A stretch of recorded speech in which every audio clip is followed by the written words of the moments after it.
I'm going to show you guys how to make the easiest, most delicious chili con carne, Chef Willie style. Let's do it. All right, chili con carne. We're going to start off with our carne part. I'm using white for this particular recipe, but you can also use ground chicken or ground beef or even buffalo. So we're going to start off with seasonings, salt, oregano, garlic powder, and chili powder. Gonna make sure that's well combined. Get a nice hot saute pan. Make sure it's got a heavy bottom, and put in your carne. Spread it out so that you get nice browning, even browning on the bottom. So while the meat's cooking and browning, we're gonna start cutting our vegetables and getting everything else ready. Poblano pepper, one of my favorite peppers. Poblano peppers got a little bit of spice to it. It's a little bit less spicy than a jalapeno, but it's got great flavor. You want to make sure you take out the inside of the pepper. Anything white, it's called a pith. So just take it out.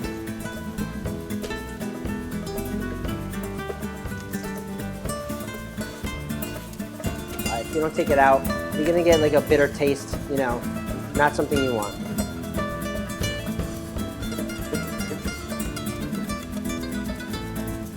Poblano pepper is also known as ancho pepper if you smoke it. Very delicious.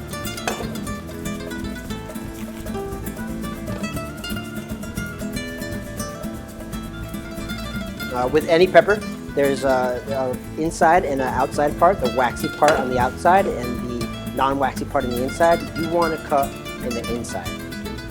We're going to cut this guy up into nice thin strips. Again, it doesn't have to be perfect, everything's just got to be even.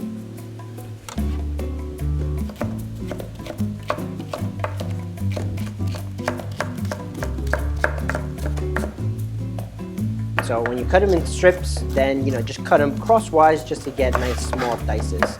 Again, they don't have to be perfect. If you have to run your knife through it again, you can just run your knife through it one more time, just so that they're all even.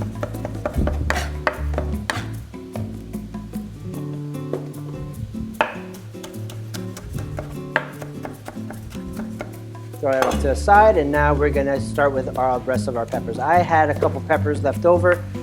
We're trying to utilize all the ingredients that we have in our fridge. So I had some nice red pepper and yellow pepper. We're gonna do the same thing. We're gonna take the inside pith out. Remember, there's an outside and inside. You wanna cut on the inside. And same thing. Nice strips, don't have to be perfect. And we'll cut them crosswise just to get them diced up. I like to save the ends of the peppers. You can use them for other dishes or just rip through them and add them to your dish. I'm gonna put everything in a bowl. Notice the beautiful colors of these peppers, the greens, the yellows, very vibrant. Next, our jalapeno, our spice.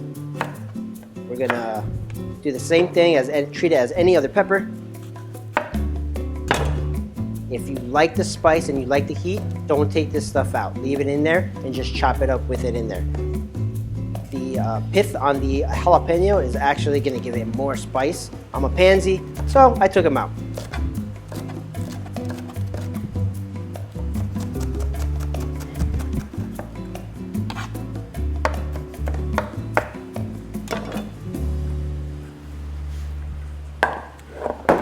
Let's check to see how our meat's doing. So when you want to check your meat, you want to make sure that you have nice brown caramelization on the meat. The top might not be fully cooked, but that's okay. As long as we have one side of it that's got nice brown edges, then we can just transfer that right into a bowl. We're going to take this onion, and we're just going to use about half of the onion for the amount of peppers that we have. So we're just going to take the skin off.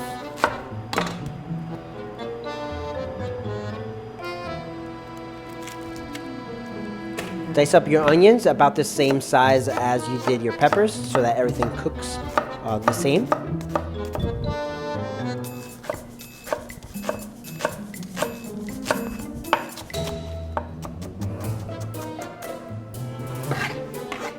put that in your bowl along with the peppers.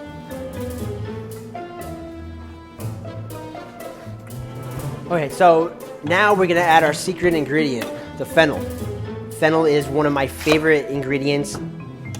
I like to save the stems and throw it in stock. So we're gonna use about half of this fennel.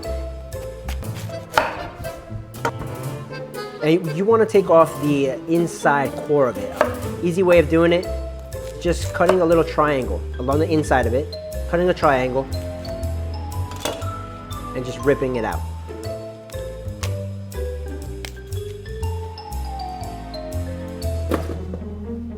If the outside of it looks bad, just throw out the first layer, it's fine. And then just rough chop it. It smells delicious.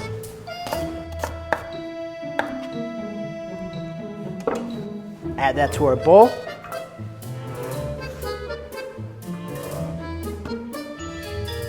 Celery root, why not? I had this piece, instead of throwing it away, let's just mix it into there. It's just gonna add flavor.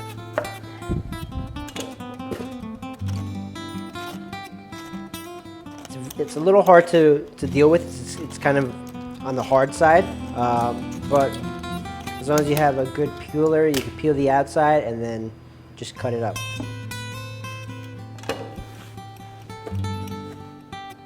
Tastes just like celery. Why not add it to the dish? Celery root is basically the bottom of the celery stalk. A lot of people don't know what to do with it. Same thing with this ingredient. You can use it raw, you can saute it, you can braise it. Now that we have everything cut up, let's saute it in the same pan that we had our meat. Add a little oil to the pan, and we're gonna sweat this down.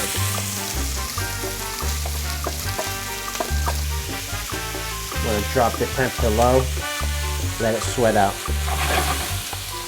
And we're gonna drain these beans, and we're gonna open up our tomato and our tomato paste, and then mix it all together and just let it rock. You just wanna make sure that you rinse the beans well and take any of the juices out of it. Cut yourself with this shit. Let's go back and check our vegetables, nice and translucent. We're gonna add our plum tomatoes. I'm using about half of it, and we're gonna break it down a little bit, help it cook down. If you have fresh tomatoes, you can use fresh tomatoes, plum tomatoes, but a canned tomato works perfectly fine. Tomatoes actually add acid to the dish, and it helps break apart some of the brown bits that are on the bottom of the pan.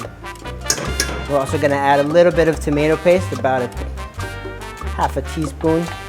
Stir that bitch up in there.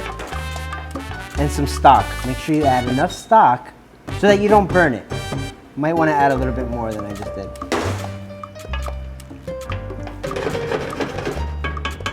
We're gonna put our turkey back into it.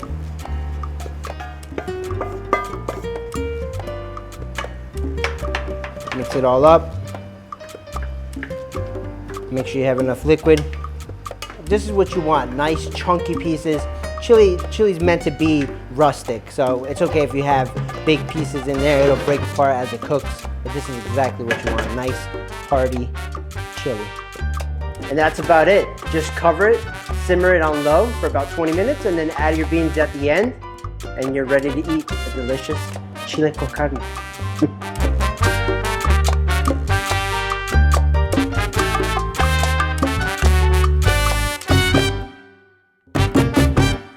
Carne.